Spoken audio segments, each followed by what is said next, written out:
el informe nos dice, hay cinco mensajes claves para hablar de desarrollo humano, porque no basta con medir el desarrollo, como nos decía Juan Sebastián, con datos empíricos, sino que hay otras cosas que inciden en el comportamiento de los países. Entonces sí que toma pertinencia cuando vayamos a ver el coeficiente de Gini, nos vamos a detener en hacer un cálculo de índice de desarrollo humano ajustado por desigualdad, donde al IDH le vamos a descontar el coeficiente de Gini. Y vamos a ver que sigue cambiando más el lugar de los países. Entonces el informe pues es bastante extenso.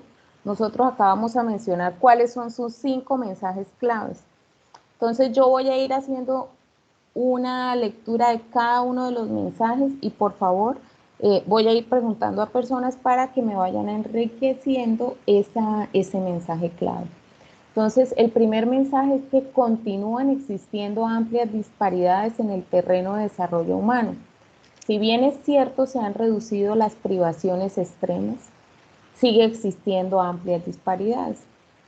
Entonces, ¿qué podríamos decir aquí? Yo tengo acá algo, ¿no? ¿Hay avances en la esperanza de vida? Sí. Todos los análisis que ustedes me hicieron mostraron que la esperanza de vida cambió favorablemente en los países. La tasa de mortalidad infantil ha descendido y si menos niños mueren, ¿sí? Hay más probabilidad de que la gente viva, pero aún persisten diferencias entre países, ¿sí? Y aparecían indicadores como no solo el nivel educativo de los niños, qué pasa con el nivel educativo de los adultos, qué pasa con el acceso a la tecnología, ¿sí? ¿Qué pasa con la pobreza monetaria multidimensional que hoy vamos a hablar de ellas, ¿sí? Hay aún muchas diferencias en los países cuando empiezo a ver otros indicadores que complementan esas capacidades que tiene la esperanza de vida. ¿Alguien que le quiera añadir algo a este mensaje clave? Por ejemplo, Juan Esteban, ¿tienes que añadirle algo a este punto? ¿O todo está dicho?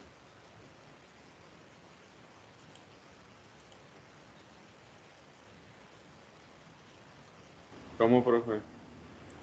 ¿Qué le añadirías a este mensaje clave o qué entendiste tú por este primer mensaje clave?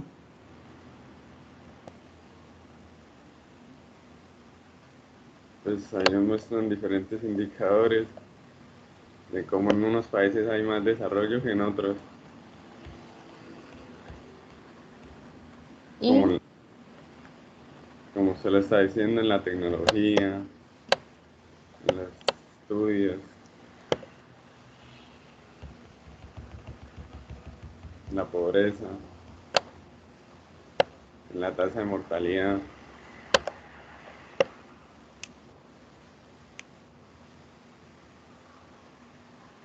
bueno, entonces te dejo esta explicación. Juan Esteban dice, está surgiendo una nueva generación de desigualdades y se observa divergencia en las capacidades aumentadas pese a la convergencia de las básicas. ¿Eso qué significa?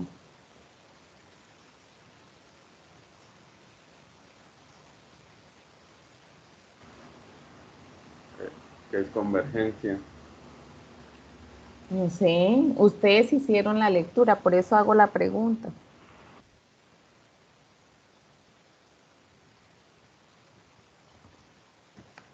Gabriela, Hola, profe. hola Gabriela. Pues, profe, ahí habla que entre más, o sea, las capacidades básicas estén empezando a desarrollarse, hay una gran brecha entre las capacidades aumentadas que estos están empezando como a disminuir, por decirlo así. Ujú. Entonces, pues ahí también el texto nos hablaba de cómo es la vida entre dos niños que nacen el mismo año, pero en un país desarrollado y en un país en desarrollo, que Sí, como el 22% de los niños que nacen en el país en desarrollo, esto mueren o su destino es la calle y nunca van a asistir a una educación de alta calidad, mientras que más del 55% en un país desarrollado va a tener una educación de alta calidad y superior. Ujú. Muy bien. Entonces, aquí nos están planteando lo que dice Gabriela. A pesar de que han disminuido las capacidades básicas, entonces habla de capacidades básicas y aumentadas. Bueno, no sé si al inicio que cuando habla de capacidades sigue el concepto de Amartya Sen de desarrollo humano. Cuando ustedes vayan a desarrollo humano, a desarrollo económico, que es un espacio académico del programa, se encuentran que un enfoque del desarrollo lo plantea Amartya Sen. Él habla de desarrollo humano, donde el hombre es el centro, pero adicional habla de que el desarrollo se logra con el alcance de unas capacidades, ¿sí? Y el desarrollo humano, el IDH nos muestra unas capacidades básicas. La salud medida por la esperanza de vida. La educación, si ustedes ven el índice, está a nivel de básica primaria y secundaria, ¿sí? Y luego está los ingresos, ¿sí? Pero resulta que hemos visto que hay avances ahí, pero dice, ¿y qué pasa si miramos capacidades que tengan un mayor nivel de complejidad? Por eso se llaman capacidades aumentadas. Ya no miremos la gente qué tanto vive, qué tanta probabilidad de vivir tiene si nace y tiene todas las condiciones de salud. ¿Qué pasa, por ejemplo, con un adulto que ya alcanzó los 70 años? ¿Qué probabilidad tiene que viva de ahí en adelante más? Entonces ya le ponemos más exigencia al indicador. ¿Qué tanto accede la gente a educación, no solo la básica y la secundaria, sino qué pasa, qué tantos acceden a la educación superior? ¿Sí? Y si bien la telefonía móvil la clasifican aquí como una capacidad básica, hoy casi todo el mundo tiene acceso a un teléfono, luego está el tema del Internet, ¿no? Miren que hoy tenemos una coyuntura que vemos en Colombia las brechas que hay en temas de suscripciones de banda ancha. Hay algunos de sus compañeros que no pueden tener acceso a Internet y no pueden conectarse a las clases porque en sus hogares no tienen acceso a Internet, no tienen una suscripción. Y esto es una forma de medir cómo han avanzado los países. Entonces decían, ojo, hay que tener cuidado porque si bien es cierto, se ha reducido la brecha entre las desigualdades mínimas, pues cuando uno va a ver a comparar los países por esas categorías de desarrollo humano, uy, las brechas se incrementan, ¿sí? Entonces de ahí la necesidad de que se siga trabajando en temas de salud, en temas de conocimiento, de acceso a la tecnología, de que la gente viva más, ¿sí? De que le demos garantías de educación hasta la educación superior. Entonces, estos eran los gráficos que también estaban en el Kahoot como un ejemplo. Entonces, es interesante ver estos gráficos, cómo hay unas brechas positivas, o sea, positivas de manera negativa en los gráficos rosados. Miren lo que dice aquí en las básicas, en el caso de la esperanza de vida al nacer, dice, eh, en el grupo de desarrollo humano, bajo la esperanza de vida al nacer, entre 2005 y 2015 creció 5.9 años. Quiere decir que si una persona nacía en un país de IDH bajo y duraba 60 años, ahora para el año 2015 duraría 65,9 años. Pero si miramos cuánto vive una persona que alcance los 70 años en ese mismo país, solo viviría medio año más en esos 10 años, ¿sí? Entonces fíjense la diferencia al comparar una persona que ya llegó a los 70 años, ¿cuánto viviría en ese país? Se reducen las probabilidades. Y si yo lo comparo con el nivel de desarrollo más alto, pues allá van a vivir más. Como el acceso a la educación superior, la brecha, fíjense que se reduce en los países, en las capacidades básicas, pero en cambio, en las capacidades aumentadas, si yo miro, bueno, ¿y qué tanta gente accede a la educación superior? Miren la diferencia entre los países, nos dice, bueno, la proporción de población que accedió a la educación superior en un índice de desarrollo humano bajo, en un país como Ruanda, por ejemplo, solo creció 1.1%, mientras que en un país como Noruega puede crecer en 10 años 7,1%. ¿Sí? Entonces, las brechas entre un país de desarrollo bajo y un país de desarrollo muy alto a nivel de capacidad aumentada es mucho más grande. El tercer mensaje clave nos lo decía Leonora ahorita. Desde que un bebé está en el vientre de su madre, ya está marcando desigualdades. ¿Sí? La condición de los papás influye en las desigualdades de la persona que viene en camino. Si una mamá en un país de desarrollo bajo accede a la salud, no va a tener las mismas condiciones que una mamá de un país de desarrollo humano alto. Y lo estamos viendo en la coyuntura que tenemos en estos momentos. La preocupación que tiene el país de nosotros por el acceso a la salud. No sé si lo han notado en las noticias. ¿Quién me puede hablar de este tercer mensaje clave? Pues yo, profe, no sé Sí, si hay alguien más también que quiera opinar. sí. Sí, démosle la Pues, palabra un momentico, Juan Sebastián, a alguien más, y si no, ok, hace la profe, intervención, ¿sí? ok. Si no, siento que están dormidos todos. Profe, yo quiero hablar. ¿Listo? ¿Quién es? ¿Quién es Paula? No, Mafe. Dale, María Fernanda. Habla primero que Sebastián, ¿cierto? Sí, sí, inicia. Bueno, profe, pues aquí hablaba como de tres desigualdades. La de que está a lo largo de la vida, que fue la que dijo Leo, que pues también para incluirle algo ahí decía que, digamos que ellos están condicionados a la desigualdad antes de nacer y también como que están condicionados a que se rodeen de la misma gente, que entren a menos colegios y que pues al entrar a acceder a menos educación, pues accedan a un ingreso mínimo y que probablemente, muy probablemente su pareja sentimental también tenga las mismas condiciones de vida y que eso era un ciclo o un círculo vicioso que era muy difícil salir porque pues hoy en día hay muchas paradigmas sociales, entonces pues hoy en día es más difícil porque pues la gente no se va a fijar en una persona con menos recursos y ella gana más porque va a decir qué me va a ofrecer. Entonces, para aportar en ese ámbito. También hablaba de una desigualdad política.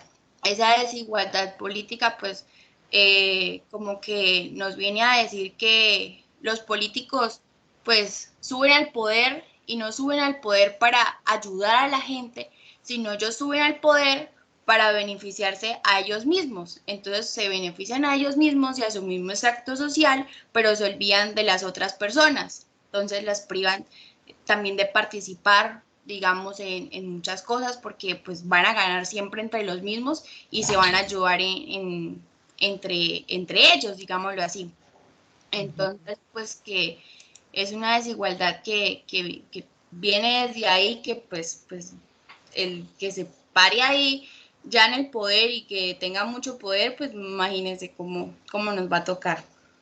Y la otra era la desigualdad de género, que pues hoy en día, teniendo muchas ventajas en el siglo XXI, nosotras las mujeres que hemos avanzado mucho, digamos, desde el proceso de poder votar, hoy en día hay mucho machismo y hay mucha desigualdad con nosotros frente a los estudios, frente a los trabajos, frente a las opiniones, entonces que pues también hay una brecha gigante en ese sentido.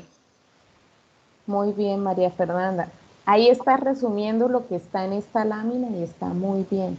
Yo le añadiría entonces la necesidad de políticas que generen movilidad social. Si Sí, ya sabemos cuáles esas condiciones ese escenario que nos planteaste, entonces este mensaje clave, pues adicional nos dice, oiga, se requieren políticas que estimulen la movilidad social. Entonces, que esa gente que está en esa situación salga de ella, esa es la movilidad social. Que la desigualdad de género se ataque también. Alguien consultó qué era eso de techo de cristal, ahí dice tecno, pero es que me quedó mal escrito. ¿Saben qué es eso del techo de cristal? ¿No encontraron ese término por ahí en la lectura? como a la limitación que hay en el mundo frente, digamos, a un trabajo, a un mercado laboral. Sí, pero más, de manera más específica para las mujeres. Y es el límite que me ponen en una empresa o una organización para no ascender más.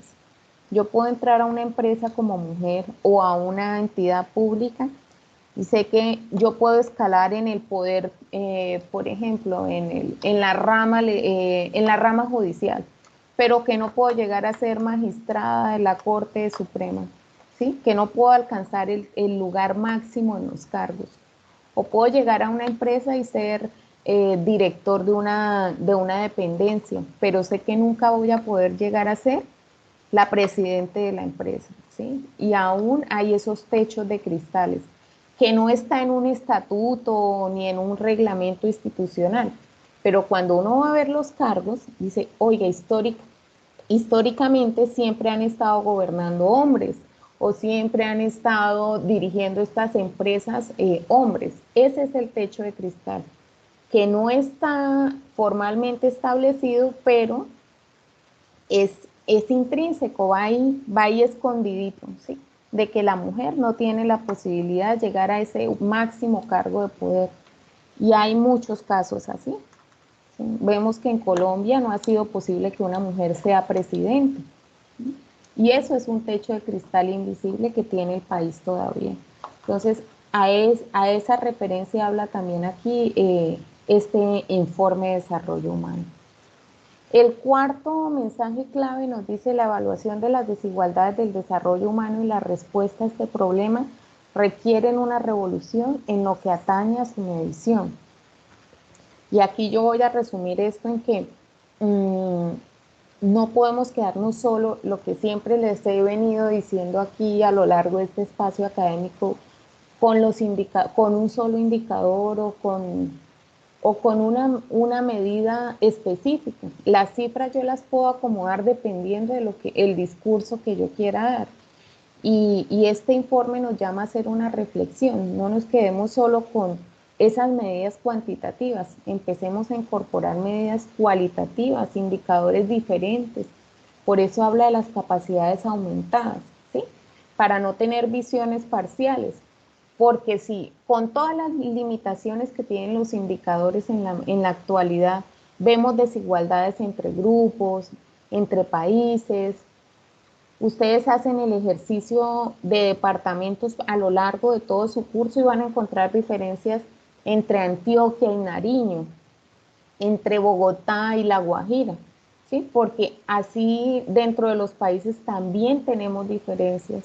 Entonces, imagínense si tenemos unas nuevas formas de medición, ¿sí? A esto nos llama este cuarto mensaje clave. Pero Y el yo último, preguntar sí, algo sí. así. ¿Quién Ay, es? Paula. Paula, Listo, sí. dale, Paula. Que pues básicamente nuestro sistema de gobierno ha sido Sí, ineficiente en muchas cosas y sí. ahí queda pues claro en los indicadores que se presentan y en ¿Mm? la manera de ellos pues como adoptar medidas que en realidad vayan a satisfacer las necesidades que se buscan, ¿sí? Ahí pues ya entra como desde, o sea, eso viene desde el tema de los impuestos. En el Ujú. momento en el que se ponen los impuestos ya se notan las desigualdades.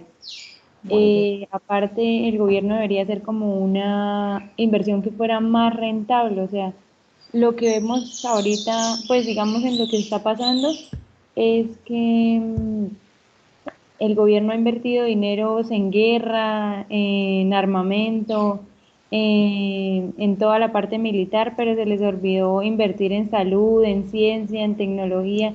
Donde el gobierno hubiera invertido en eso en estos momentos, no estaríamos preocupados por el virus porque tendríamos un sistema de salud eficiente y con correcta capacidad para afrontar esto. Y esa es la idea, que el gobierno como que tome unas mejores políticas públicas, por lo menos lo que hizo Santos cuando estaba analizando y lo del desarrollo humano eso, y que vio que pues la primera infancia no se estaba atendiendo bien, entonces se enfocó en eso solamente, creando el programa de cero a siempre, hizo el programa y ya. y dejó al lado otras cosas que también necesitaban de la atención por darle una prioridad absoluta a, digamos, a eso, la primera infancia. Entonces es como que ahí ya hubo de nuevo desigualdad por no ver eh, que varios sectores lo necesitaban la misma atención. Muy bien. Ahí me están hablando del cuarto y el quinto, ¿cierto? Porque el quinto también nos habla de las políticas, ¿sí? Podríamos estar integrando ese comentario tuyo, creo que tiene aportes valiosos para el cuarto y el quinto mensaje clave, ¿sí? Y adicionalmente en el último mensaje clave lo que nos están diciendo es, oiga, hay que actuar, ¿no? O sea, el informe nos dice, nos da una fotografía de lo que pasa, pero también nos dice, mire, hay que buscar soluciones, ¿sí? Y no dejar que esto económico se traslade a lo político. Yo creo que ya está trasladado, ¿sí? Pero se requieren medidas urgentes para que converjan las capacidades, ¿sí? Para que haya más convergencia. Cuando hablo de convergencia es que lleguen a un mismo punto. Convergencia es que lleguemos a un mismo punto. Divergencia es que nos alejamos más de ese punto, ¿sí? Entonces dice, hay que acelerar la convergencia en las capacidades básicas. Y hay que tratar de que esas diferencias que hay en las capacidades aumentadas se cierren. Hay que tratar de eliminar las desigualdades de género. Hay que buscar un equilibrio entre la equidad y también que no se deje tener mercados eficientes, ¿no? El gobierno tiene que buscar la equidad, pero tampoco se puede ir hacia un modelo como el que adoptó Venezuela, que buscaba la equidad, pero descuidó la eficiencia de los mercados, ¿sí? Entonces también generó una nueva cultura en los venezolanos que no le ha beneficiado a los mercados, ¿sí? Que es ese modelo de subsistencia a partir de los apoyos del gobierno, que eso tampoco es sostenible. Debe haber un equilibrio entre el mercado y el rol del gobierno. Y adicionalmente dice, oiga, debe haber políticas integradas de premercado y posmercado. ¿Qué es eso de premercado, mercado y posmercado?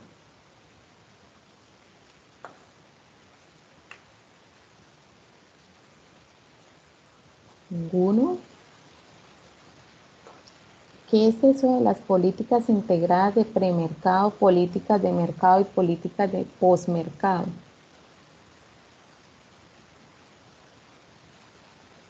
Silencio total en la sala.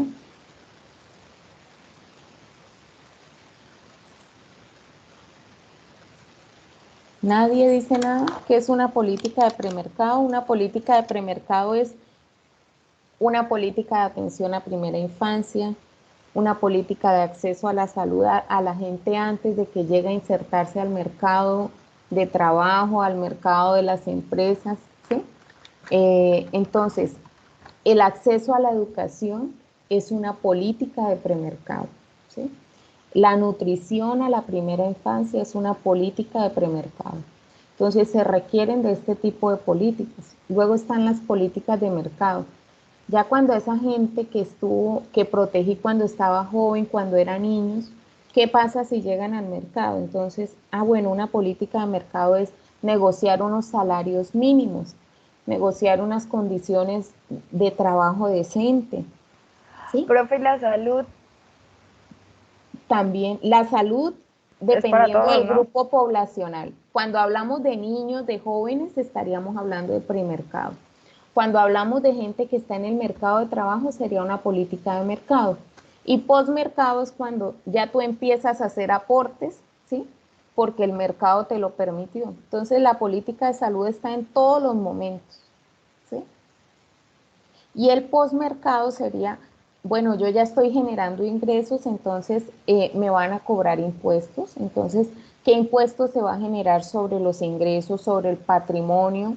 El gobierno, ¿cómo va a hacer transferencias? ¿Cómo va a garantizar la protección en la gente que ya aportó en ese mercado? Entonces dice, se requieren políticas para esos tres momentos, como el antes, el durante y el después. Esos son los tres tipos de políticas. Y finalizar con que hay dos tendencias que debe tener en cuenta también cada uno de los países, y hoy sí que lo estamos viendo: cambio climático y progreso tecnológico, ¿sí? No se puede hablar de desarrollo humano sin tener en cuenta estos dos fenómenos coyunturales. El cambio climático debe tener influencia en esta contingencia que estamos viviendo, ¿sí? El cambio climático también lo podríamos ver, y hay una gráfica bien interesante. Los países que tienen más desarrollo humano son los que más están contaminando y los que más daño al medio ambiente están generando. Entonces hay ese paradigma, ¿no? Entonces genera esa alerta. Ojo, que el cambio climático no puede estar aislado de todo esto. Y otra cosa, que los más afectados son los menos desarrollados humanamente, ¿sí? Entonces, los países que están en el trópico dice que van a ser los que más afectados van a estar por el cambio climático. ¿Qué pasa con el cambio climático? El cambio climático genera enfermedades, genera desastres naturales, genera muertes, se pierden cosechas, entonces hay problema de seguridad alimentaria. Entonces dicen, oiga, mire, y adicionalmente, sí, en el trópico están los países menos desarrollados, ¿no? O los países más pobres. Y sumado a esto vamos a tener que el cambio climático va a afectar más a esos países, pues el reto va a ser más grande, porque esto va a aumentar las brechas sociales y económicas entre países con mejor desarrollo y los de menor desarrollo, ¿sí? Otra cosa, si un país no tiene los suficientes ingresos, pues va a ser más difícil que acceda a tecnologías que sean más amigables con el medio ambiente. Entonces ve uno que aún en los países más pobres el primer recurso o fuente de energía sigue siendo el combustible fósil, ¿sí? Y difícilmente los países menos desarrollados van a migrar a esas nuevas fuentes de energía como la eólica, ¿sí? Que son más amigables con el medio ambiente. Y adicional nos dice, otra cosa que es importante hoy en el mundo es el progreso tecnológico. Y lo vemos con algo tan sencillo como el acceso a Internet. Y ahí sí que llevamos mucha desventaja frente a los países con más niveles de desarrollo. Entonces, pues eso sería como el gran resumen. Yo les comparto como estas notas que saqué. No sé si alguien quiera añadir para cerrar la lectura algo más.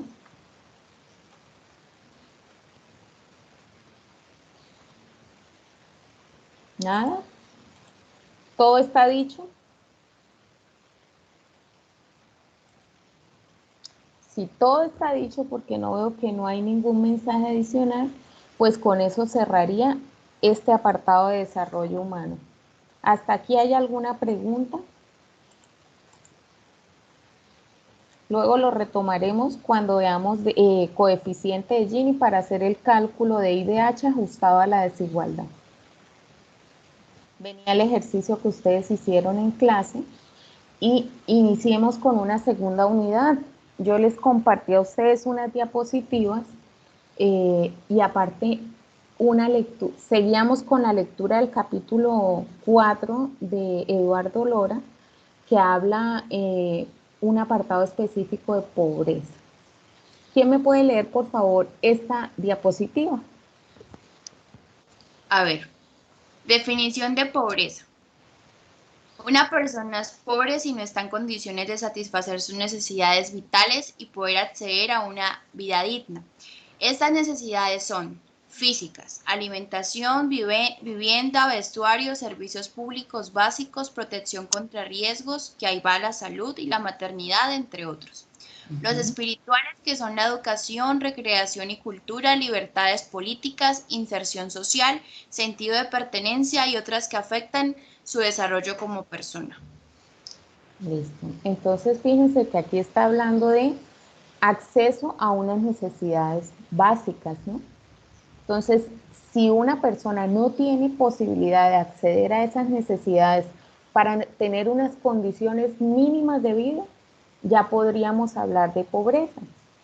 Bajo esta definición generalizada es que empiezan a construirse diferentes formas de medir la pobreza. ¿Quién me lee, por favor, esto?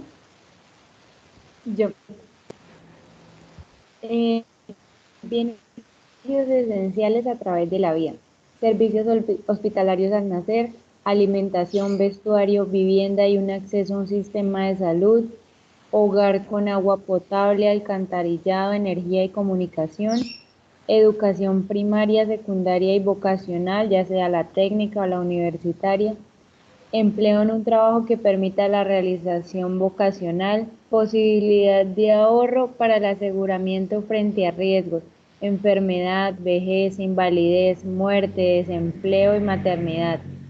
Retribuir al Estado con el pago de impuestos, es decir, muchos bienes y servicios son proveídos por este, otros por el mercado al cual se redistribuye el precio.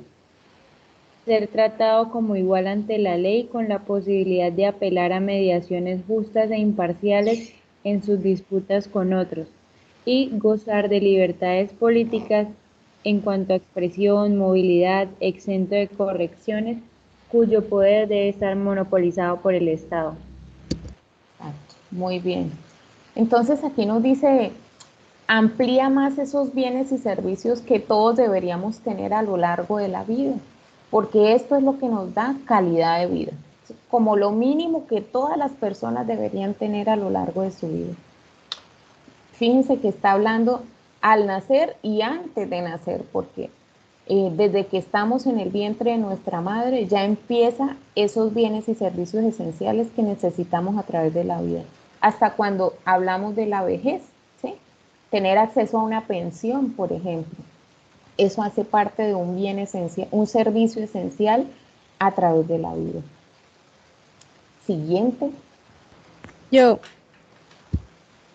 definición de pobreza. Definir una persona en estado de pobreza necesariamente implica trazar una línea en los bienes y servicios que consideran esenciales. Hay diversas formas de hacerlo y cada una de ellas tiene méritos y limitaciones, indirecta y directa. Método directo, indirecto. Capacidad adquisitiva de los hogares respecto de una canasta que incluye todos los bienes y servicios considerados vitales. Método directo, medir la privación de ciertos aspectos de la vida de las personas que se consideran esenciales. Complementarias, pobreza monetaria con pobreza multidimensional, NPI. Bueno, entonces lo que nos acaban de leer es que hay dos formas de medir pobreza y siempre se traza una línea, ¿no? O soy pobre o no soy pobre. Eso es lo que nos permite esas mediciones. Y hay dos métodos, como nos acababa de leer, ¿era Andrea la que nos leyó? Sí, señora.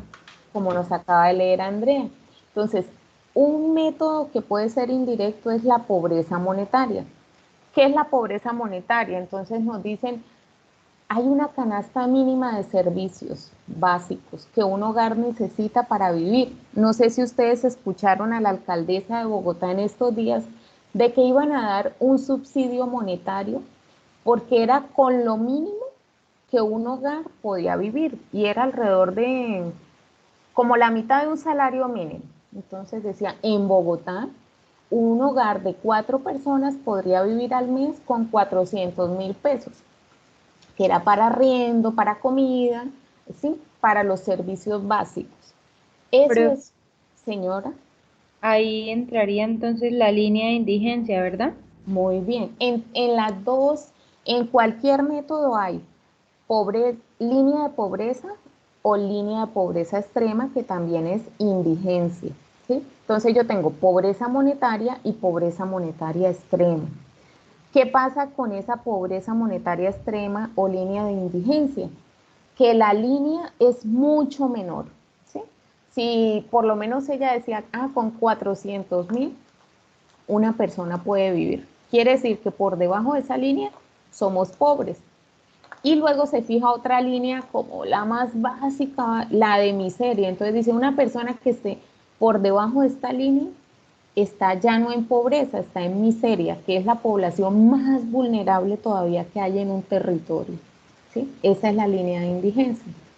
Y luego está el método directo. El método directo no habla solo de ingresos, o sea, no cuantifica una canasta de bienes y servicios. Entonces no me dice, ah, el que está por encima de 400.000 pesos ya de ingresos ya no es pobre. No. Este nos dice, vamos a mirar esas privaciones de las que se hablaba en la primera diapositiva y en la segunda. Entonces, por ejemplo, que yo viva en hacinamiento crítico. Ah, entonces si un hogar vive en hacinamiento crítico, ya puede ser pobre. O un hogar que los pisos sean de tierra, o un hogar que no tenga acceso a alcantarillado y acueducto. Entonces ya dice, hay algunos aspectos o dimensiones y si yo no tengo acceso a esas condiciones mínimas, pues soy pobre. Y para eso hay dos indicadores. Pobreza multidimensional, que tiene 5 dimensiones y 15 indicadores dentro de esas 5 dimensiones que ya la veremos, y necesidades básicas insatisfechas. Eso es lo que significa el NBI. Entonces, ¿qué nos dice esto? Que son complementarias. ¿Qué quiere decir? Yo no puedo ver solo la pobreza desde los ingresos, porque puede pasar algo, que el ingreso de mi hogar sea un salario mínimo, ¿cierto? Y con ese salario mínimo, pues, se supone que debo sostener al hogar y ya no soy pobre. Pero puede que cuando llegue a mi casa no tenga las condiciones básicas para vivir. Entonces, por ejemplo, que yo tenga que tener que llegar e ir a una letrina porque no hay sistema de alcantarillado para tener un acceso a un baño como lo tienen ustedes en sus hogares. O que los pisos de mi casa sean de tierra. O que el jefe del hogar no tenga ningún acceso a educación y que el ingreso de él depende para 10 personas en un hogar, ¿sí? Entonces fíjense que no solo basta con saber cuánto es el ingreso del hogar, se necesita también es qué aspectos o qué calidad tiene esas personas en su hogar, cuál es la calidad de vida que tienen en su hogar, por eso dice que son complementarias. Entonces vamos a ver esas 3 formas de medición y vamos a mirar cómo se encuentran sus departamentos, cómo se encuentra el país en esas 3 formas de medición. Entonces empecemos por la primera medición, que es el método indirecto, que es el método a partir de una canasta básica que tiene una estimación monetaria. Entonces hablamos de línea de pobreza y línea de indigencia, o pobreza y pobreza extrema. Entonces aquí hablamos de los indicadores basados en el ingreso, ¿sí?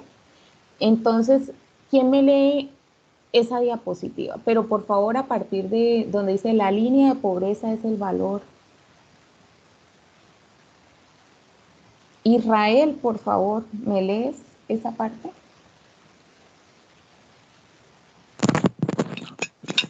Bueno, me dijiste que desde la línea de pobreza es el valor monetario, Sí, ¿cierto? sí. Bueno, es el valor monetario de una canasta de bienes y servicios que suple las necesidades básicas de una persona. Por ende, una persona se considera pobre si el ingreso mensual per cápita de su hogar está por debajo del valor de dicha línea. Para el año 2018, los valores promedio de las líneas de pobreza y sus variaciones respecto al año anterior fueron: al tener un ingreso por encima de 233, eso es por persona al mes, supera la pobreza. Esto indica que para el periodo de análisis a nivel nacional, en promedio, un hogar de 4 personas se considera pobre si su ingreso mensual está por debajo de 1.029.732 pesos. El porcentaje de colombianos que recibieron un ingreso inferior a esta fue el 27% para el 2018, después de haberse situado en 26,9% en el 2017 y 28% en el 2016. Muy bien, Israel. Entonces, fíjense lo que les dice, es un valor monetario y ese valor se estima por unos bienes y servicios. Entonces, fíjense lo que les dicen. Yo quisiera que me contaran cuánto les dan sus papás al mes para Sostenerse, los que viven fuera de casa, ¿cuánto les dan? ¿Alguien me puede decir el dato? Pues, o sea, Que viva así, justico, justico con lo que le dan. justo así que me alcanza para todo. Así, Ajá. pero no me sobra. Yo Pero creo nada de parranda, solo lo justico. como 400. 400, incluido el arriendo de donde vive. No, pero sí el mercado y los transportes. El arriendo, no porque yo no pago arriendo, o sea, nosotros no pagamos arriendo. Y los Los servicios de la casa. bueno, eso no lo paga yo, eso lo paga mi mamá. Pero eso iría dentro de los gastos también. O sea, no Sí. solo 400.000, ¿no? Entonces serían como 600. Yo 1.000.000. 600, 1.000.000, ¿sí? ¿Alguien más?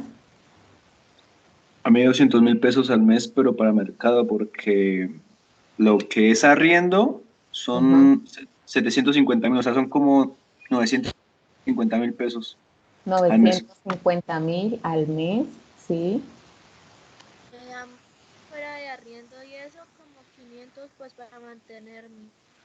O sea, eso puede ser 1.000.000 también. ¿Sí? Sí.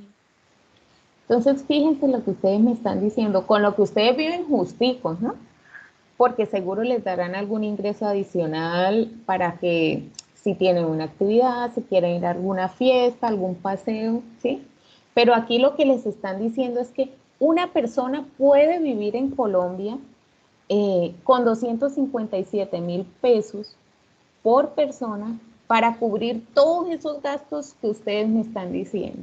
Ahí va incluido el arriendo, ahí va incluido el pago de los servicios, ahí va incluido el mercado, el pago del teléfono, el transporte, la salud, ¿sí? Esa es la línea que hay en el país. Entonces, una persona que se gane, miren, ni la tercera parte del salario mínimo, ya la están clasificando fuera de la pobreza. Entonces nos dice, bueno, y si esa persona aparte vive con 4 personas, 3 personas más, pues multiplique eso por 4, nos da 1.029.732. Esa es la línea establecida para Colombia, ¿sí? Entonces es un ingreso bastante bajo. Y sin embargo, nos dice que el 27% de la población en el país estaba en pobreza. O sea, percibía ingresos menores a esa línea, que no es ni la mitad de lo que ustedes me están manifestando, les dan para sostenerse aquí en un mes, ¿sí? Entonces, si yo hablo de que en el país somos 48 millones de colombianos, este 27% ¿a cuánto equivale? ¿Quién me hace ese cálculo? ¿Cuántas personas estarían entonces en condición de pobreza con esta línea? 12.960.000. Bueno, entonces fíjense el gran problema que tiene el país solo por la pobreza monetaria. Y eso, hablando de esos 12 millones, en condiciones de que ya han sido muy filtrados, como Ah, lo que decíamos del empleo, de que trabajó 1 o 2 horas, no, ya no está desempleado. Entonces, eso diciendo el valor, o sea, como ahí mismo lo dicen, de que le suple las necesidades básicas, o sea, como lo exactico. muy bien, así es, Paula, exactamente. Con esa condición y son alrededor de 12 millones de personas. ¿Qué pasa? Yo no puedo establecer una misma línea básica para las zonas urbanas y para las zonas rurales. Entonces aquí tenemos una tablita que nos dice cuáles eran las líneas, o sea, se establecen líneas de pobreza para zonas urbanas, para zonas rurales, para áreas metropolitanas, para ciudades que no son áreas metropolitanas, porque no es lo mismo una canasta básica en Bogotá que una canasta básica en Maicao, en La Guajira, ¿sí? No es lo mismo una canasta básica en La Guajira, en la zona urbana y en la zona rural. Entonces nos dice esta tabla, la línea base de pobreza a nivel nacional para el 2018 era 257.433. En las cabeceras es un poquito más alta, 283.000, pero en las zonas rurales 169.185 pesos. Entonces fíjense que son valores muy bajitos y se hace el cálculo con el índice per cápita o con los precios de los ingresos más bajos. Entonces, para establecer este valor se van ¿qué? A los negocios donde la gente de ingresos más bajos compra en las ciudades principales, en los centros poblados, en los centros rurales. Aquí hay algunos datos. Cuando ustedes le hablen de incidencia de la pobreza monetaria, es el porcentaje de pobres, ¿sí?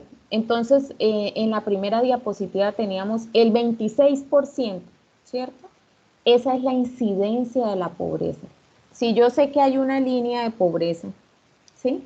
Y yo tengo, por ejemplo, 10 hogares, y de los 10 hogares, 5 están por debajo de ese ingreso, ¿de cuánto sería la incidencia de la pobreza?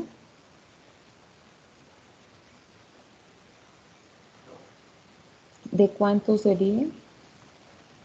Profe, ¿puede repetir la pregunta? Si yo tengo 10 hogares, ¿cierto? O 10 personas, y la línea de pobreza es de 100.000 pesos, y tengo 5 hogares que ganan menos de 100.000 pesos, ¿de cuánto sería el porcentaje de pobreza? El 50%. 50%.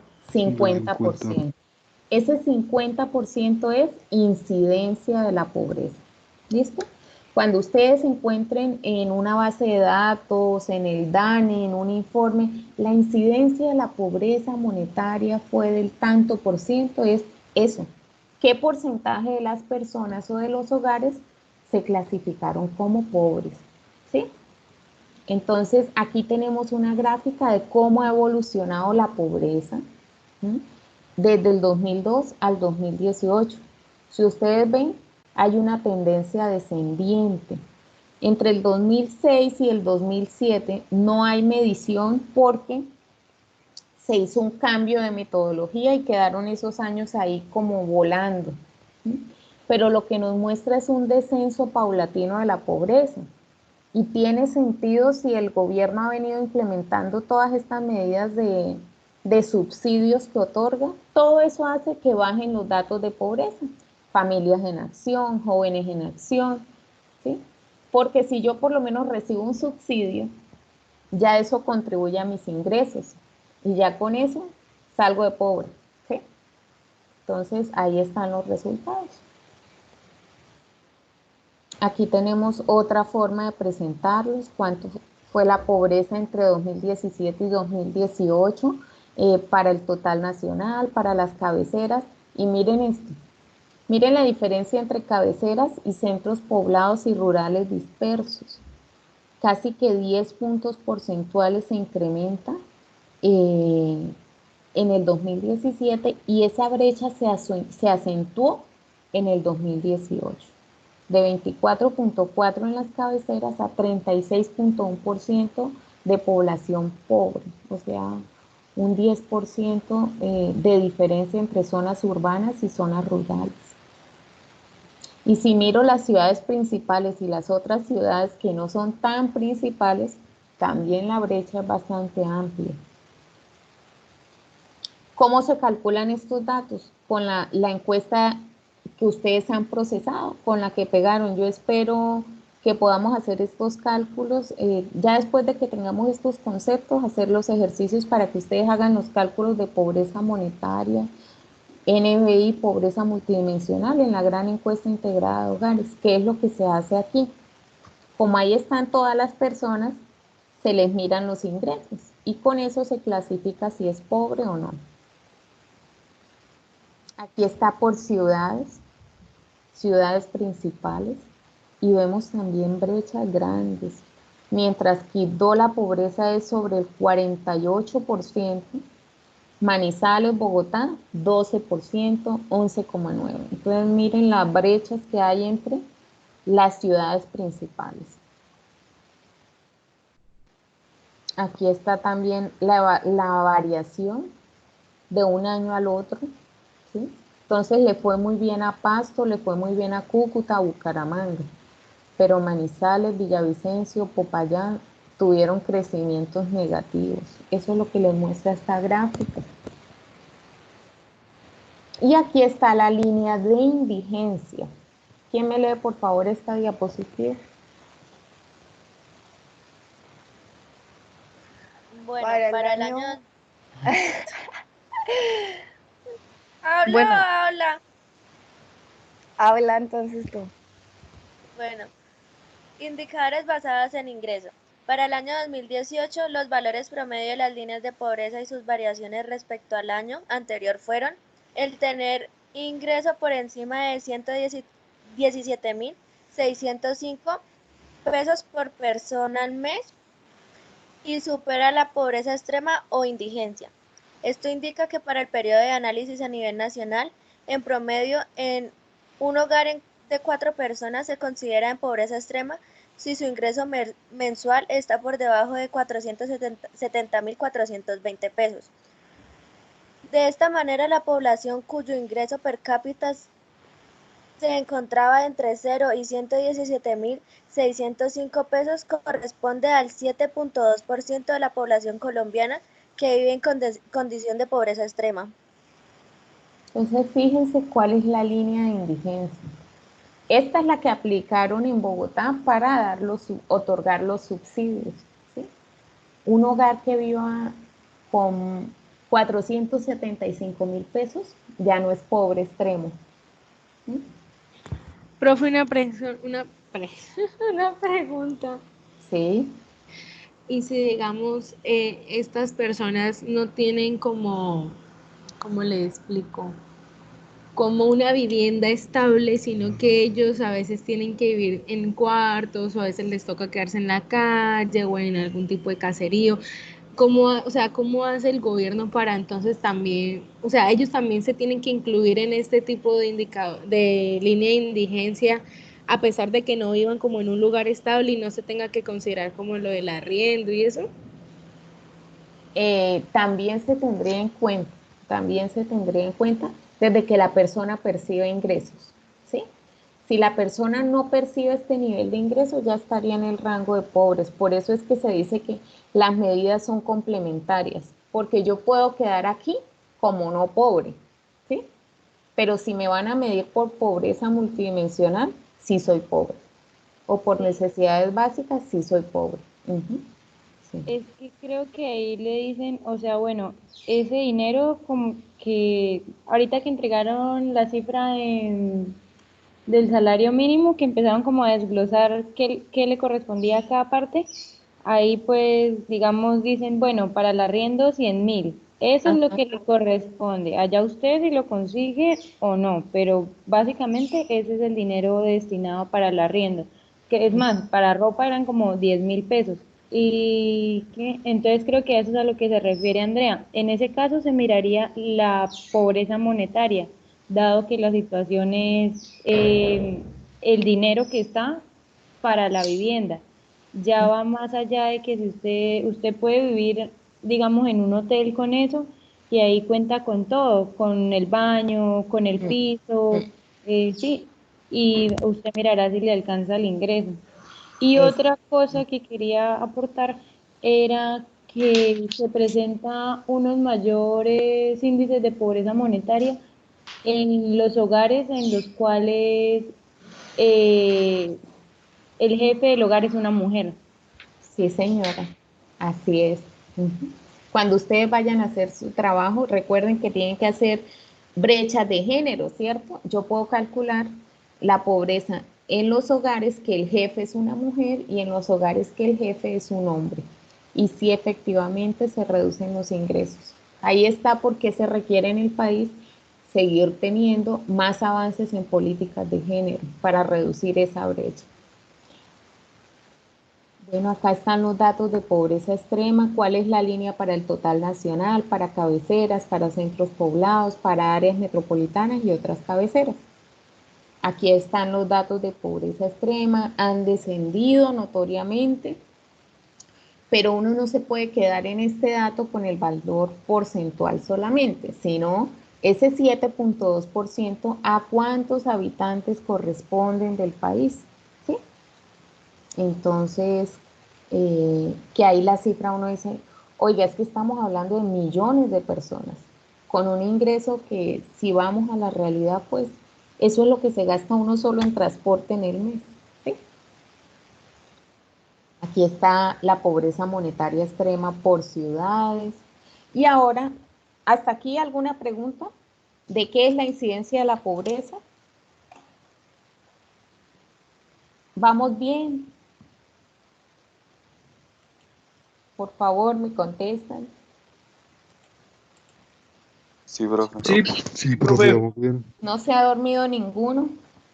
Hagan un estiramiento, levántense de la silla si están cansados para continuar.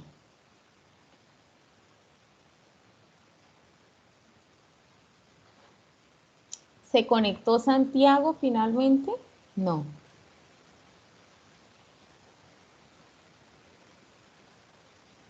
Camila, ¿sabes si se conectó Santiago? No.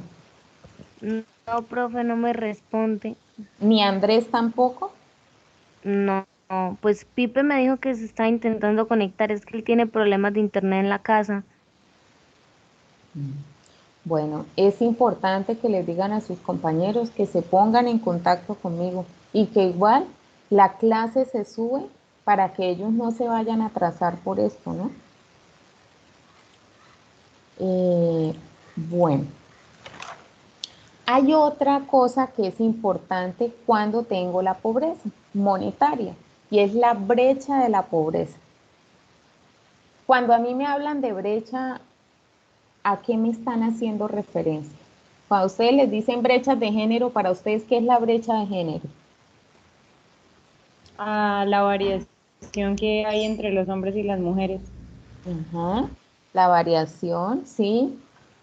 Cuando me hablarían de brecha de pobreza, ¿qué sería? No de género, sino de pobreza. ¿Como cuántos pobres hay en relación a la población total o en relación a las personas ricas? No, Eso, creo que esa se sería la refiere, incidencia de la pobreza, ¿no? sí, la brecha se refiere es a cuánto le faltaría para dejar de ser pobre. Muy bien, esa es la brecha de la pobreza. Si yo ya soy pobre, ¿sí? Volvamos al ejemplo de, tenemos 10 personas con un ingreso de 100.000 y hay 5 que están por debajo de 100.000. Entonces, de esas 5 que son pobres, ¿ellas qué tan lejos están de dejar de ser pobres, de pasar esa línea de pobreza? Esa es la brecha de pobreza. Entonces, aquí nos dicen, mide la cantidad de dinero que le falta a una persona pobre para dejar de estar en esa situación, es decir, para alcanzar esa línea de pobreza.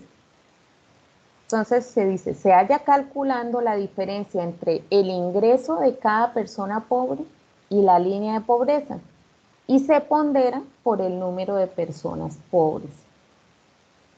Ahora vamos a hacer un ejercicio con eso. Entonces, me lee por favor alguien el segundo párrafo de cuánto era la brecha de pobreza en el país. En 2018, la brecha de la pobreza monetaria alcanzó un valor de 9,8%, mientras que en 2017 la brecha de la pobreza fue 9,7%. Para el dominio de cabeceras registró un valor de 8,7% y en centros poblados y rural disperso de 13,8%. Durante 2017 estas tasas fueron 8,6% y 13,4% respectivamente. ¿Esto qué quiere decir? Que de la gente que quedó pobre, ¿sí? En ese indicador de pobreza que era el 26% en el país, les faltó un 9.8% de ingresos para dejar de ser pobres. Se incrementó la brecha del 2017 a 2018.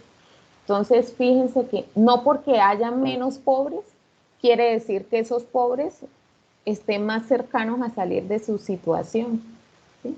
Así sea solo una décima porcentual, no mejoró la brecha de la pobreza. Entonces, es interesante analizar la incidencia de la pobreza, pero también qué tan severa es esa pobreza, qué tan difícil va a ser para la gente salir de su condición de pobre. Entonces, aquí tenemos una formulita que nos dice brecha de pobreza sería igual a 1 sobre n.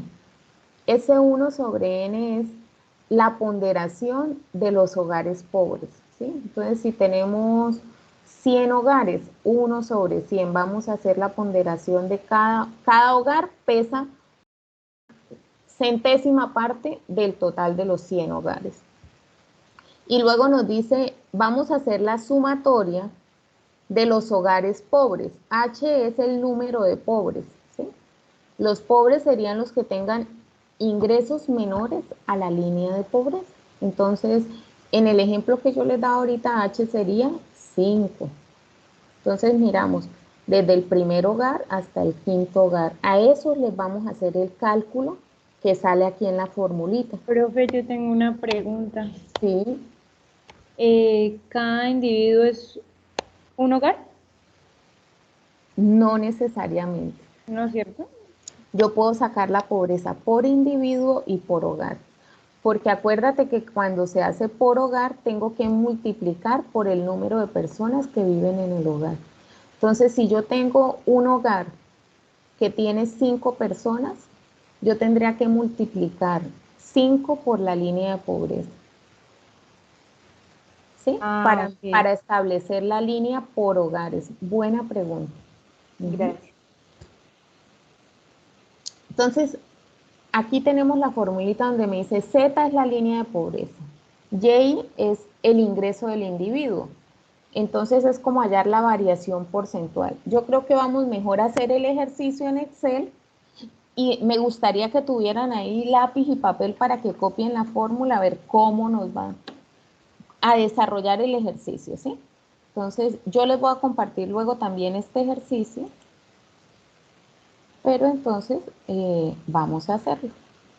Entonces, hay 2 formas de hacerlo. Voy a llevarlo aquí a una hoja nueva para hacer el ejercicio, un ejercicio sencillito.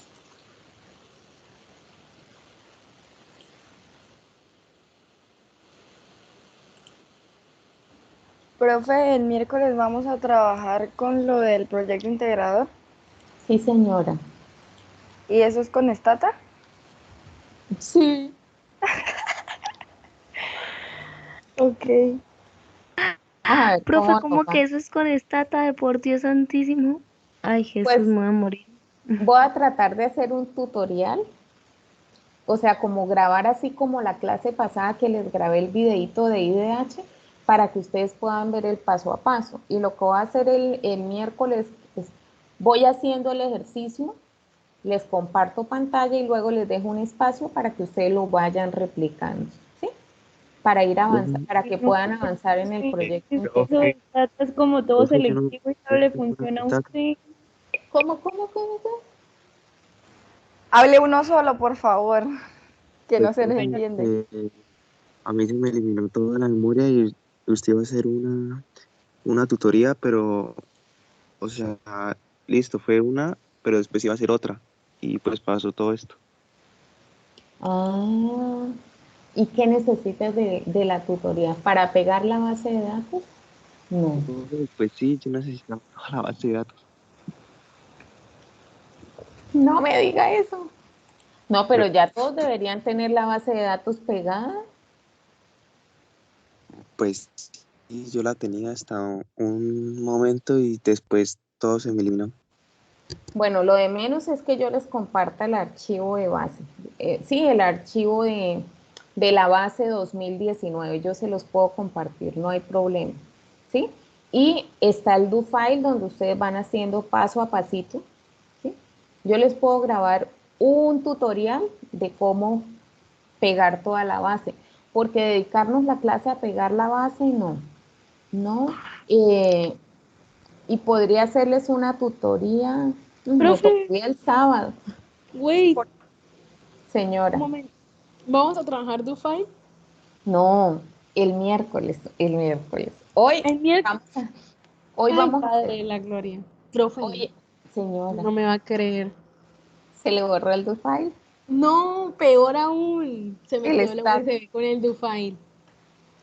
Bueno, yo les puedo subir al aula el DoFile. ¿Eso se puede hacer? ¿O yo lo puedo descargar? Claro, o sea, tú les subo el archivo y tú lo abres en normalito. Ah, pero ustedes lo tienen compartido o no. No, profe, a mí se me quedó la USB con el programa Stata. Ella dice en la... Ah, es que Andrea no tiene Stata. Ah, bueno, yo te puedo compartir el archivo comprimido. Y ¿El tú Stata?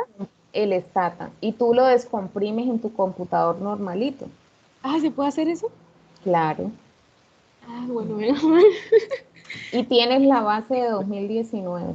Voy a anotar acá. O sea, profe, es que mire, yo no sabía que iba a haber como tanto lo de esta cosa de que nos toca quedarnos en la casa. Ujú. Y a mí se me había quedado, yo traje mi cuaderno y mi computador, pero a mí se me quedó la USB en el apartamento en Bucaramanga. Y Ajá. obviamente yo acá no tengo ni Stata, ni UFI, ni nada de esas cosas. Bueno, esto se los voy a compartir no por el aula, sino por la carpeta que tenemos compartida en el Drive, ¿cierto?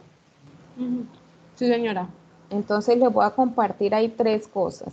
El software comprimido. Ujú. Cada uno lo descomprime y no le borra nada. La base de datos de 2019, que creo que ya está, pero yo reviso. Y el do file de lo que llevamos hasta ahora, ¿listo? Ay, perfecto, profe, muchísimas gracias. Y así pues todos podrían ponerse al día. Porque vamos es a Profe, tabular y a hacer gráficas. en el caso Profe, mío, yo tengo Mac, entonces no sé qué podría hacer. Ay, Dios mío, Farid. Déjame hablo. Voy a ver cómo consigo que nos ayuden para que tú puedas descargar el software en Mac.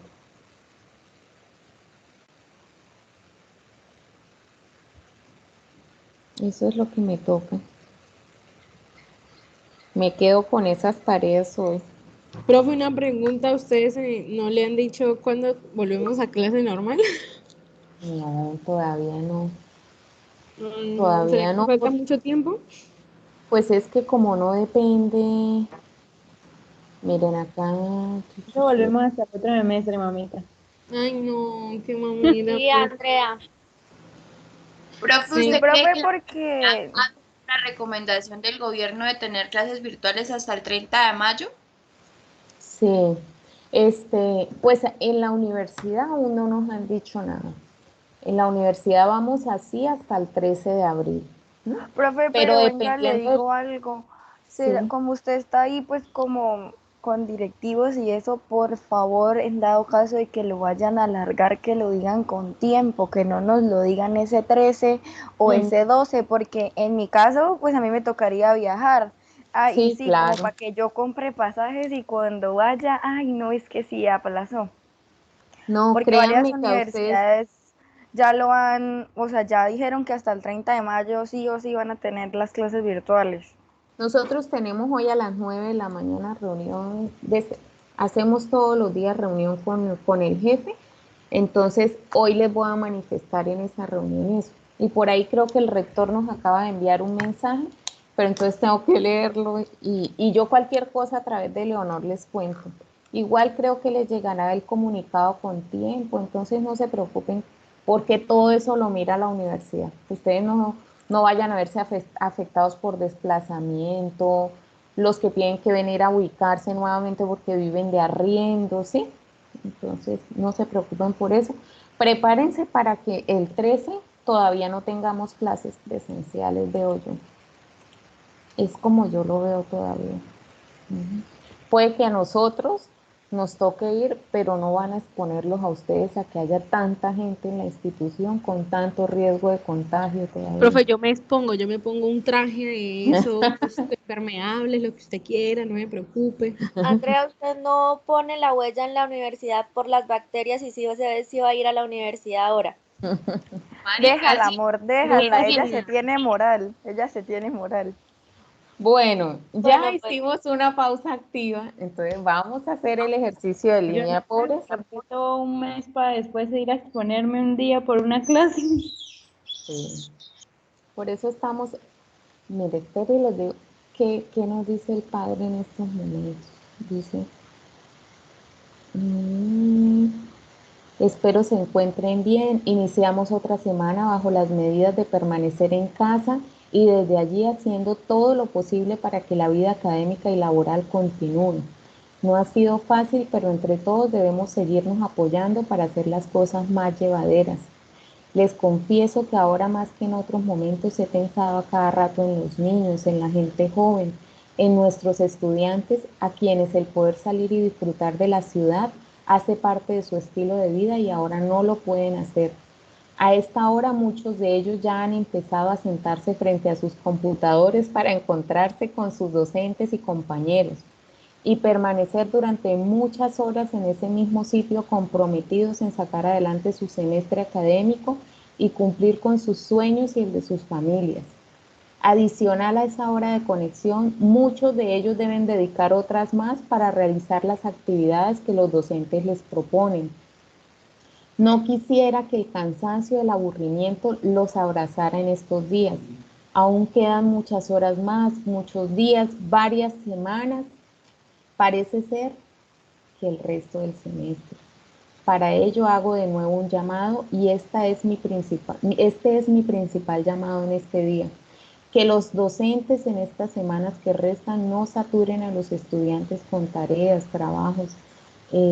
Es más, y menos durante la próxima semana que no se encontrarán, o sea, en Semana Santa. Saturarlos no es sinónimo de exigencia y calidad. No dejen de acompañar y animar a los docentes en su labor. Esto nos lo dice el padre rector, despertando en ellos la creatividad, generando aire de entusiasmo en cada clase virtual, en cada encuentro, que sea un aliciente para poder continuar. Gracias por su trabajo y dedicación. Dios los bendiga a todos. Bueno, ese es el mensaje que el rector nos manda. Como ven, es bastante motivador y que también aplica para ustedes, ¿sí? Y ya Profe, les una puede dar un... pregunta. Digamos que sí, bueno, el caso más posible es que se tenga que terminar el semestre virtual. ¿Cómo expondríamos nosotros el proyecto integrador? O sea, las parejas o cómo. Sí, tendríamos que hacer videoconferencias, comparten pantalla y el grupo va habilitando su cámara para que comparta su pantalla y su imagen. Ustedes aquí me ven, ¿cierto? Sí, señora. Entonces, eso que estoy haciendo yo sería ver, Paula, ¿con quién estás trabajando? Yo estoy trabajando con Gabriela, pero la que estaba preguntando era Andrea, profe. No, un ejemplo. Entonces saldrán en la pantalla Paula y Gabriela haciendo la exposición. Profe, y en el caso de que se nos caiga el internet o se vaya la luz ahí, ¿qué? No, tendremos que buscar una solución, no se deben preocupar por eso. ¿Sí? Yo pregunto a la de Dios. nunca sabe.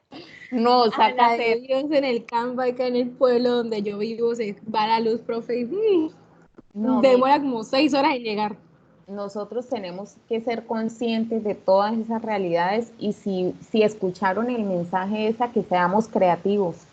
Y es que no puedo decir que ustedes no evidenciaron, o sea, que no evidenció un aprendizaje porque se cayó el internet, ¿no? O profe, de pronto tendré que podría buscar ser otra que forma. grabáramos el video y se lo enviáramos.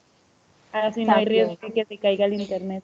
Sí, pero lo interesante no es solo que yo lo conozca, sino que sus compañeros puedan escuchar las exposiciones y los hallazgos y comparar lo que yo hice con lo que hizo mi otro compañero. Sí, eso es lo más interesante de este proyecto, porque lo de menos es que yo me los leo todos o los escucho todos.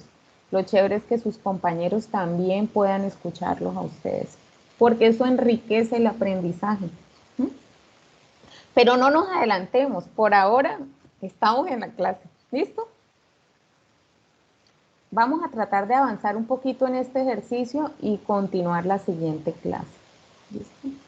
Yo creo que la siguiente clase vamos a destinar 1 hora para esto y 1 hora para Stata. Vamos a ver cómo nos va.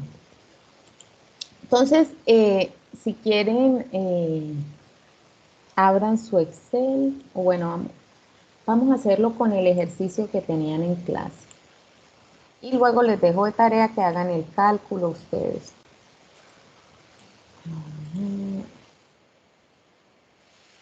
En las diapositivas ustedes tenían estos datos. Vamos a quitar esto de acá. Tenían 5 habitantes o 5 personas con estos ingresos, ¿cierto? ¿Cierto o no? Sí, señora. Entonces, tenemos aquí que la persona número 1 tiene un ingreso mensual de 120,000, la persona número 2, 160,000, la persona número 3, 210,000, la 4, 1,000,000 y la 5, 1,200,000. Nos dicen que la línea de pobreza es de 223,638. Entonces nos dicen, calcule el porcentaje o incidencia de la pobreza y calcule la brecha de la pobreza. Entonces voy a traerme la formulita, esta formulita, para acá.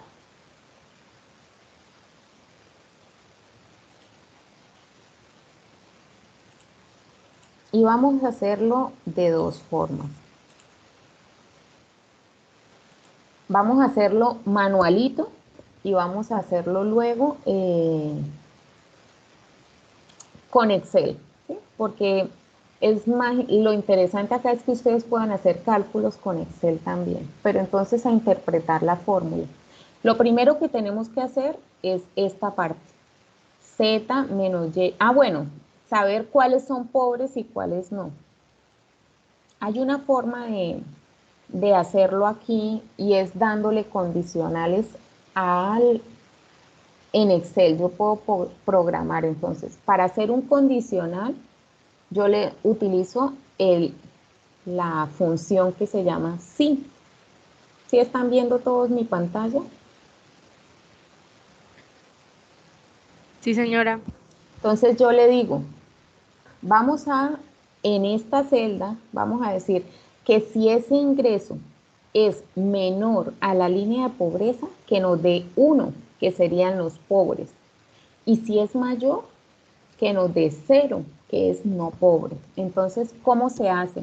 Fíjense que aquí cuando yo le doy sí, me dice, sí, la prueba lógica sería 120,000 es mayor, perdón, si 120,000 es menor que la línea de pobreza. Esa es la prueba lógica. Luego viene punto y coma y me dice, coloquémosle qué valor le queremos asignar a la celda si esto es cierto y qué valor le queremos asignar si eso es falso. Entonces voy a hacerlo. Entonces dice, si los ingresos mensuales son menores a la línea de pobreza. Esa es mi condición.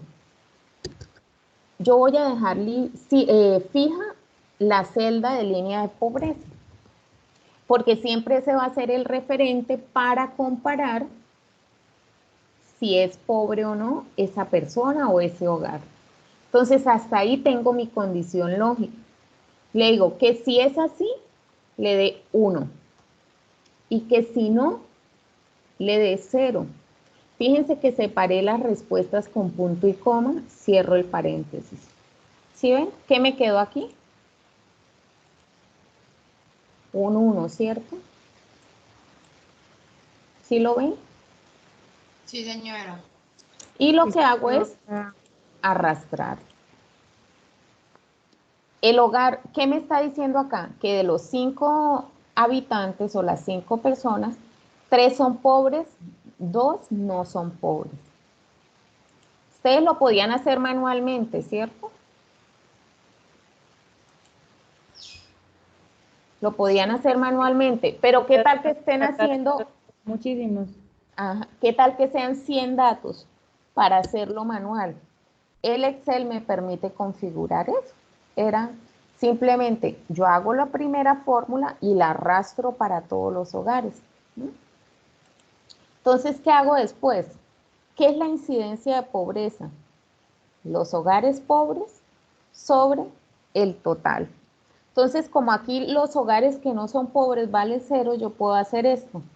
Sumo todos los hogares y los divido en el total de hogares. ¿Cuántos son el total de hogares? Perdón, el hogares. total de personas, 5. 5. Entonces, y lo vuelvo porcentaje. ¿Qué me dice? La incidencia de la pobreza.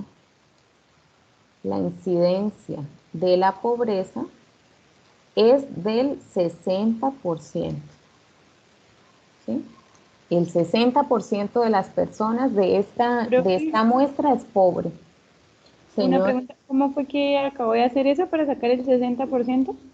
bueno, ¿qué hice? Yo podría aquí dividir 3 sobre 5, ¿cierto? Pero como yo le asigné valores de 1 y 0, si yo sumo todo, los ceros no me los va a contar, solo me va a contar los hogares o las personas que tienen el valor de 1. Entonces eso es como si ustedes dividieran 3 sobre 5. ¿Sí? Si ustedes lo quisieran hacer manual, sería 3 dividido en 5. Pero si lo hacen por Excel, pues ustedes suman todas las celdas de los hogares o de las personas y las dividen en el total de personas. ¿Sí me explico? Vuelvo y lo hago. Sí. Desde la condición, ¿quieren que lo haga? No, profesor, lo último, la división. Ah, bueno. Entonces, sumamos. Entendí, es que no sabía. Sumamos, ¿sí? Todos los hogares. Y eso lo dividimos en el total de hogares. ¿Que cuántos hogares son? Perdón, ¿cuántas personas son? 5. Y ahí ya me da el 60%. Les da 0,6. Pero 0,6 es equivalente porcentaje al 60%. ¿Sí? Hasta ahí, ¿cómo vamos? Bien, profe, bien. Bueno, entonces ahora nos vamos a hacer el cálculo del índice de la brecha de pobreza. Hay una forma de hacerlo por fórmula. Esperen, vamos a ver si puedo acá insertar.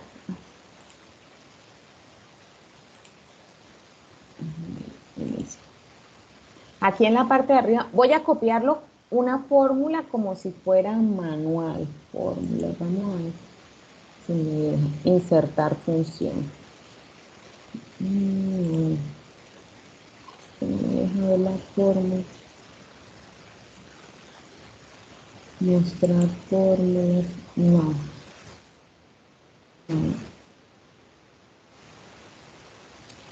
Voy a hacerlo aquí manual, ¿sí? Tal como dice la fórmula y luego lo hago programado en Excel.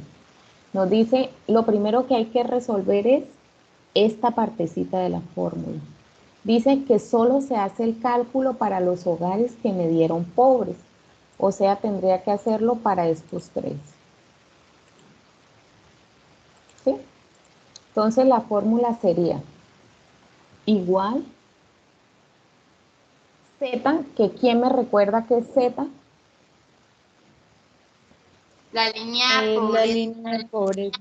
Muy bien, 223.638 menos el ingreso del hogar o de la persona pobre. El primer hogar tiene un ingreso de 120.000 y lo dividimos en la línea de pobreza nuevamente. 223.638. El primer dato de esta fórmula. Luego hacemos el segundo cálculo, que sería lo mismo, pero ya no 120.000, sino 160.000. Y luego haríamos el tercero. Entonces el tercero igual sería 223.638 menos el ingreso de ese hogar o esa persona pobre, que ¿cuánto es? 210.000. Muy bien, 210.000 dividido en la línea de pobreza 223.638. Ya tengo estas 3 partecitas separadas, ¿sí? De los 3 hogares pobres. Ahora, ¿qué tengo que hacer? Sumarlos, ¿no? Porque dice sumatoria. Entonces, ¿qué hago? Sumo, o bueno, puedo hacerlo manual porque son poquitos. Ya los tengo sumados. Ahora, ¿qué me falta? Ponderarlos. Cada uno de ellos pesa una quinta parte. Entonces, lo que hago es, este resultado lo multiplico por un n, ¿cuánto es? 5, ¿no? Sí, señor. Y aquí tenemos el dato y lo ponemos en porcentaje. La brecha de pobreza para estos hogares pobres es del 16%. Quiere decir que a estos hogares les falta el 16% de ingresos para dejar de ser pobres. Esa es la manera de hacerlo manual. ¿Mm? ¿Preguntas hasta aquí? Profe, una pregunta. Ese Sí. 16% es por los tres, por tanto el que recibe 120.000, 160 y 210, ¿no se hace Sí, por señor. aparte? No se hace por aparte. O sea, yo puedo hacerlo para cada uno, ¿sí? Pero luego tengo que saber esos 3 hogares cuánto pesan en el total de todos los hogares.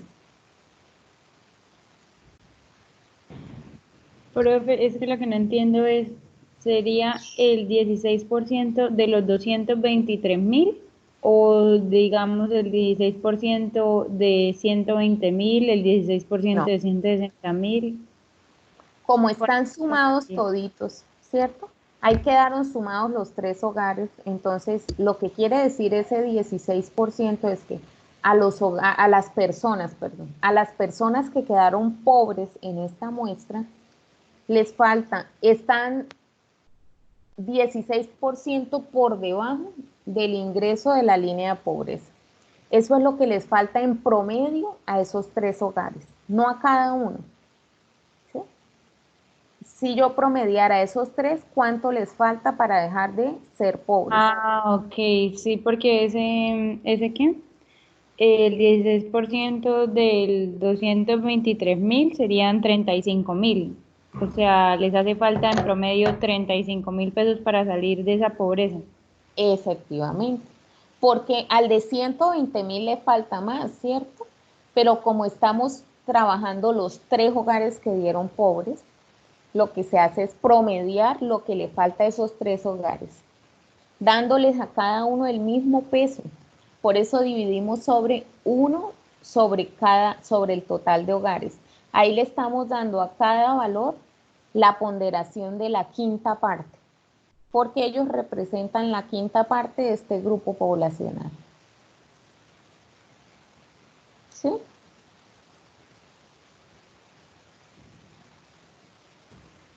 Profe, ¿y el valor de la línea de pobreza, de dónde fue que lo sacó? Ah, no, yo me inventé este ejercicio. Ah, ok. Pero ¿cómo se saca esto? ¿Cómo se saca la línea? El DANE tiene información de el índice de precios al consumidor. Con el índice de precios al consumidor es que se saca la inflación. El DANE todos los días aplica muestras en las plazas de mercado, en los almacenes. Hay como una gran base de datos de cuáles son los precios de productos y servicios de una canasta básica. Entonces, establece valores para hogares de ingresos bajos, de ingresos medios, de ingresos altos.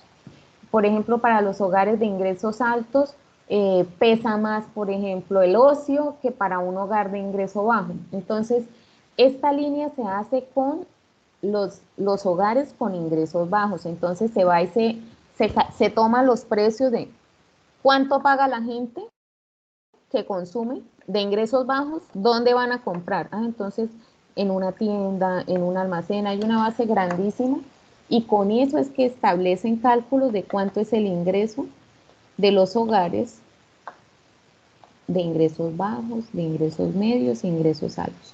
Con eso es que se establece esta línea de pobreza. Si nos da tiempo, ya luego hablaremos de la inflación, pero sé que ustedes en macroeconomía también lo manejan, ¿sí? Entonces ahí uno mira cómo es la ponderación que se hace para esa canasta de bienes y servicios. Y hay diferentes bienes, ahí está el arriendo, está la alimentación, está la salud, está el vestuario, ¿sí? Las telecomunicaciones en esa canasta básica. Entonces, vamos a hacerlo como si fuera en Excel. Entonces, ¿qué vamos a hacer? Vamos a decir, bueno, aquí le vamos a dar a cada uno su peso. Entonces decimos, vamos a crear una condición. Si esta celda es igual a 1, entonces vamos a aplicar una condición. Decimos, si el hogar es pobre, eso es lo que significa ese de 4, entonces vamos a hacer algo. Vamos a dividir la línea de pobreza menos el ingreso de esa persona sobre la línea base. Dejo fijas la línea de pobreza porque eso no cambia. Cierro acá. Y si no, pues póngale el valor de 0. ¿Sí vieron lo que hice ahí? Ay, se me borró, pues eso. ¿Ven la indicación que le estoy dando? Silencio en la sala. Chicos, ¿ven? Le estoy diciendo que si el hogar o si la persona es pobre, por eso digo, si D4 es igual a 1, entonces coja y haga esta formulita que está acá. Y si no, siempre la condicionalidad se da por el punto y coma. Y si no, pues dele a esa celda un valor de 0. Ay, esperen a ver qué pasó. Ay, fue madre, esperen un minuto. Te faltó un paréntesis, creo. Sí, esperen, voy a volverlo a hacer. Entonces, sí, D4 es igual a 1. Entonces, lo que hago es dividir esto, ¿no?, sobre esto. Vamos a dejar fijos. Y si no, que le dé 0. Ahora sí.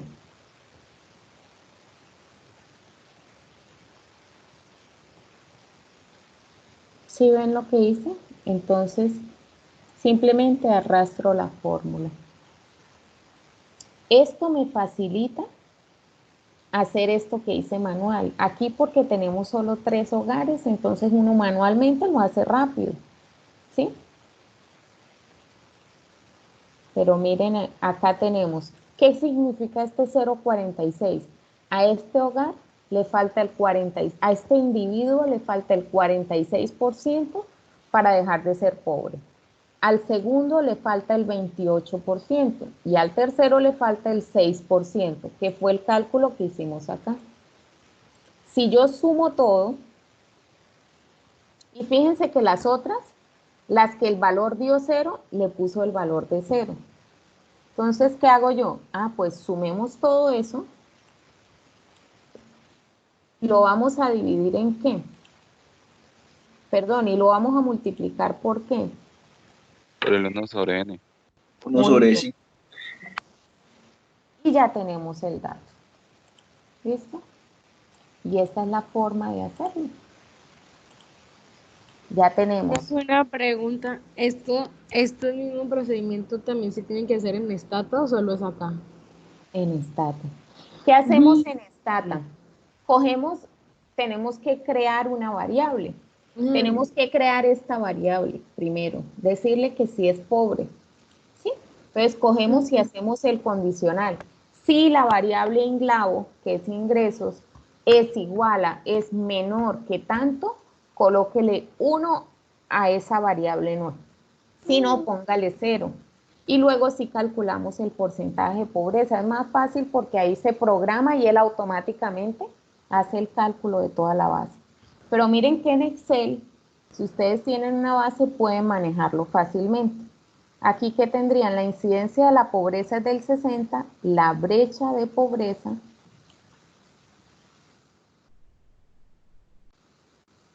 es del 16%. Próxima clase, van a hacer ustedes esto. Si quieren, Profe, ¿nos puede subir esos 2 documentos de Excel al Ay, aula? sí, profe, para tenerlo ahí como ya el sí. cosito ahí ya hecho. Por favor. Miren, pero ¿qué van a hacer? Hagan este ejercicio para que practiquen. A este sí no les voy a dar la respuesta. Tienen 10 personas con unos ingresos. Tienen una línea de pobreza de $1, una línea de pobreza de $20 y una línea de pobreza de 50. ¿Listo? Entonces van a calcular la incidencia de la pobreza cuando la línea es 20 y la incidencia cuando la línea es 50 y la brecha de pobreza cuando la línea es 50. ¿Listo? Si quieren, tómenle una foto mientras yo les subo el video y las actividades porque les subiré a mediodía o en la tardecita. ¿Listo?